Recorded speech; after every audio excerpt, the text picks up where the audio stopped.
স্বামীনারায়ণ মন্দিরের এক অন্যরকম দৃশ্য আমি দেখলাম, সেটাই তোমাদের সঙ্গে আজকে শেয়ার করব।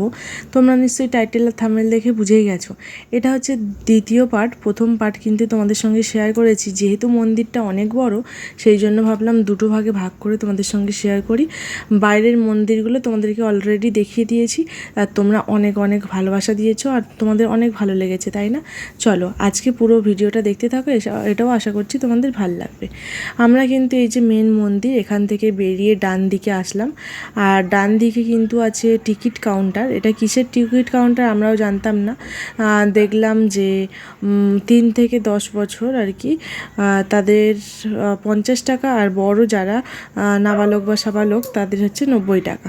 টিকিট আমরা যথারীতি কেটে নিলাম, আর এই টিকিটে কাটার সময় আর কি জুতো ব্যাগ তোমরা ফ্রিতে কিন্তু রাখতে পারবে, ওরা একটা ব্যাগ দেবে। আর টিকিট কাটার পরেই কিন্তু তোমাদেরকে চেক করলো, বডি চেক আপ করার পরেই কিন্তু মন্দিরের ভেতরে প্রবেশ করলাম আমরা। আর এটা কিন্তু সুরাটে অবস্থিত, যারা জানো না তাদেরকে বলে দিই, এটা গুরুকুল মন্দির, স্বামীনারায়ণের গুরুকুল মন্দির, সুরাট। ভীষণ সুন্দর, আমি ভীষণ খুশি আর কি এখানে আসার পরে।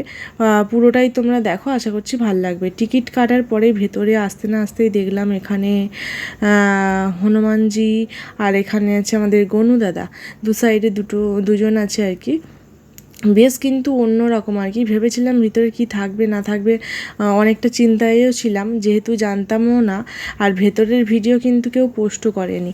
আমি অনেক ম্যাপ ঘেটেছি, ভিডিও পোস্ট চেক করেছি, কিন্তু এই ভেতরের যে ভিডিওগুলো আর কি কেউই পোস্ট করেনি। আমি ভাবলাম চলো আমি তোমাদের সঙ্গে পোস্ট করি আর তোমাদের সঙ্গে শেয়ার করি, আশা করছি তোমরাও জানতে পারবে যে ভেতরে কি থাকে না থাকে। 90 টাকার টিকিটে কিন্তু আমরা ঢুকলাম, এক একজনের 90 টাকা। আর এখানে দেখতে পারলে একটা হল আছে, সামনে একটা পর্দা, যেটা কিনা এখন হলে টিভি চলছিল না, পর্দায় কোনো কিছু হচ্ছিল না।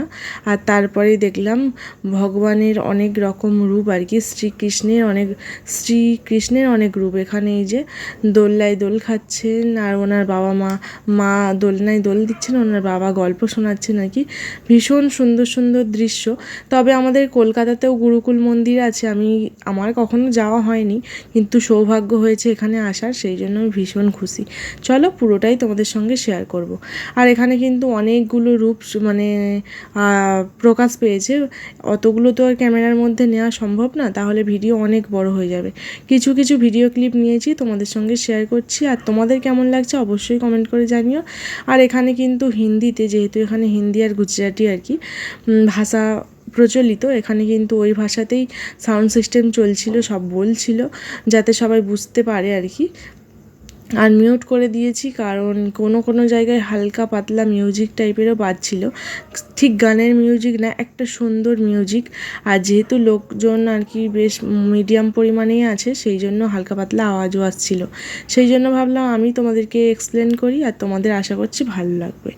আর তোমাদের বাইরের মন্দিরগুলো কেমন লেগেছে অবশ্যই কিন্তু কমেন্ট করে জানিও।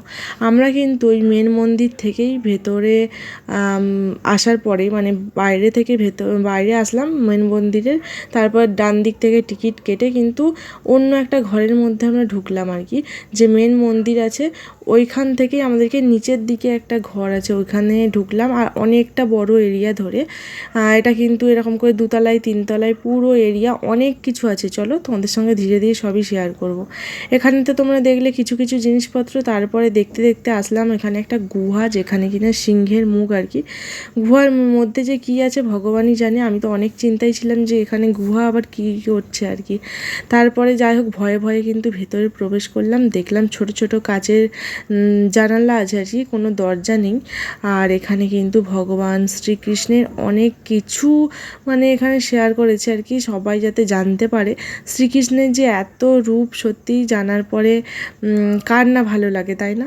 যে একটা মানুষের, একটা ভগবানের এত রূপ হতে পারে, এত জীবন কাহিনী শুনতে পড়তে সবাই ভালোবাসে। আমি কিন্তু পড়তে অত না, সত্যি কথা বলতে ভালোবাসি না, কিন্তু এই যে দেখে দেখে যেগুলো শেখা যায়, আমার এগুলো ভীষণ ভালো লাগে। আর আমার কিন্তু একদমই জানা ছিল না যে এখানে আসার পর টিকিট কেটে ভেতরে আসতে হয়।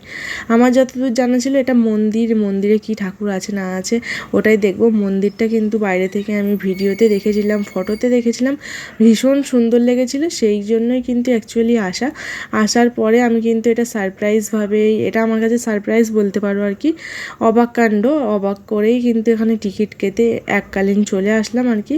এসেছি যখন এত দূর থেকে, সেই জন্য ভাবলাম পুরোটা ঘুরে তবেই যাব কি আছে না আছে। আর দেখো কথা বলতে বলতে কিন্তু অনেক কিছুই তোমাদের দেখিয়ে দিলাম। আর এখানে কিন্তু অনেক রকম কিছু বোঝাতে চাচ্ছি আর কি, আমি তোতলা হয়ে যাচ্ছি এত কথা বলতে বলতে। ভীষণ সুন্দর সুন্দর কাহিনী বোঝাতে চেয়েছেন। আর তোমাদের কেমন লাগছে অবশ্যই কিন্তু কমেন্ট করে জানিও। আর যারা আসোনি অবশ্যই আশেপাশে থাকো যারা, তারা অবশ্যই এসো। আর তোমাদের এই যে মন্দিরের ভেতরে কিন্তু আবারও চলে আসলাম, এটাই হচ্ছে মেন মন্দির, যারা দেখোনি তারা অবশ্যই করে দেখে নাও। এটা হচ্ছে মূল মন্দির। এখানে হচ্ছে দেখতেই পাচ্ছ ঠাকুরগুলোকে, এত সুন্দর আর পরিবেশটা এত সুন্দর কি বলবো, ভীষণ সুন্দর পরিবেশ। এটা চোখে না দেখলে যেটা বোঝা যায় না আর কি, আর বোঝানো সম্ভবও না, ক্যামেরার মধ্যে অতটাও আসছে না। এই যে অনেকটা যেহেতু হাঁটাহাঁটি করেছি, সেই জন্য ছেলেকে নিয়ে একটু এই যে ভগবানের কাছে বসে গেছিলাম, আর বেশ ভালো লাগছিল একটু বসার পর। এখানে এত শান্তির জায়গা কি বলবো। আর আমাদের এখানে গোপু সোনাকে একটু দুলিয়ে দিচ্ছিলাম, তারপরে কিন্তু প্রণাম করে ভাবলাম চলো, এখনও তো আমাদের শেষ হয়নি পুরোটা ঘোরা। এখন কিন্তু এই মন্দিরের বাইরের দিক দিয়ে আবার যাব বাম দিকে, মানে বাইরের দিকে বেরোতে ডান দিকে আর ভেতরের দিকে ঢুকতে বাম দিকে একটা সিঁড়ি আছে, যেটা দিয়ে আমরা উপরে চলে আসলাম। আর টিকিটের মধ্যেই কিন্তু 3বার তোমাদের টিক চিহ্ন মারবে, মানে 3টে স্পেশাল জায়গা আছে, ওগুলোই ঘুরতে হবে। ঘুরতে ঘুরতে আমরা চলে এসেছি একটা কাঁচের দরজা, যেখানে কিনা খুলতেই দেখলাম চারিদিকে কাঁচ, কোনটা গেট আর কোনটা আয়না আর কি সেটা বুঝতেই পারছিলাম না, কিছুটা সায়েন্স সিটির মতো। আর মানে কোন দিকে গেট আর কোন দিকে যে কাজ সেটা বুঝতেই পারছিলাম না, কোন দিক দিয়ে গেলে কোন দিকে হবে, আর হারিয়ে যাওয়ার ভীষণ ভয় লাগছিল। আর আমার যেহেতু ফোন করি যেই ফোনে আর কি, সেই ফোনটা গাড়িতে রয়ে গেছে, আর একটা ফোন নিয়ে এসেছিলাম, সেই জন্য বড়মশাইকে বললাম তুমি আমার সঙ্গেই থেকো, হারিয়ে গেলে তোমাকে ফোন করতে পারবো না। আর গাড়ির কাছে বাইরে দাঁড়িয়ে থাকবো কতক্ষণ, তুমি কখন আসবে তাও জানি না। এই যে তোমরা দেখতেই পাচ্ছ, তোমাদেরকে হাত দিয়ে দেখাচ্ছি যে এটা কাঁচ আর এটা কিন্তু গেট। প্রথমে কিন্তু যারা দেখবে অবশ্যই ঘুলটিয়ে যাবে আর কি, আমার সঙ্গেও এরকম হয়েছিল, আর ভীষণ কিন্তু ভালোও লেগেছে আর কি। তারপরে এই যে একটা আয়না, এখানে দেখলাম এত মোটা মোটা দেখা যাচ্ছে আর কি, আর পিছনে দেখা যাচ্ছে একদম নর্মাল পাতলা আর কি। এক জায়গায় দেখা যাচ্ছে ভীষণ লম্বা, এক জায়গায় দেখা যাচ্ছে ভীষণ বেটে, বেশ ভালো লাগছিল আর কি। অনেক রকম নতুন নতুন এক্সাইটমেন্ট ছিল, সব কিছু আমি তোমাদের সঙ্গেই তুলে ধরছি। চলো, এখানেই কিন্তু একদমই শেষ না, এখান থেকে বেরিয়ে কিন্তু আমরা যাব বিশেষ একটা জায়গায়। এখানে সর্বশেষ মানে সর্বসুন্দর জায়গা বলতে পারো, মন্দির যতটা সুন্দর ঠিক সেই রকমই সুন্দর এই জায়গাটাও। চলো তোমাদেরকে কথা বলতে বলতে সেখানেই নিয়ে যাই, বেশ ভালো লাগবে। আর ওপরে যেহেতু অনেকটাই রাস্তা ছিল, পুরোটা কিন্তু মন্দির চত্বরটা ঘুরতে অনেকখানি বেশ সময় লাগবে, মিনিমাম তো 3-4 ঘন্টা লাগবেই। আর একটা জায়গাও মিস করার মতো না, ভীষণ সুন্দর সুন্দর জায়গা।